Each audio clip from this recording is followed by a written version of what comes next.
সিদ্দিকুল্লাহ চৌধুরী একটা বিশেষ গোষ্ঠীকে নেতৃত্ব দেন এবং তিনি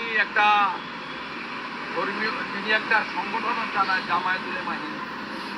তারা মমতা ব্যানার্জির ভোট ব্যাংক, ওই ভোট ব্যাংকে আঘাত আসবে, মমতা ব্যানার্জির চেয়ার নড়ে যাবে, সে কাজ তো তিনি করতে পারেন।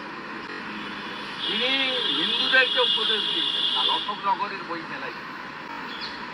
আমি সিদ্দিকুল্লাহ চৌধুরীকে দুটো ফটো পাঠিয়ে, ওপার বাংলার এক ধর্মীয় বক্তার, হুজুর বলে ওদের, আমি তো হুজুর বলতে পারবো না, উগ্রবাদী বক্তা, যিনি হিন্দুদেরকে বলছেন কাটবেন, শাহজাহানের বংশধর,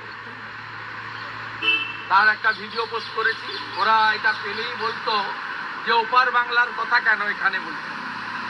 আমি এপার বাংলার একটা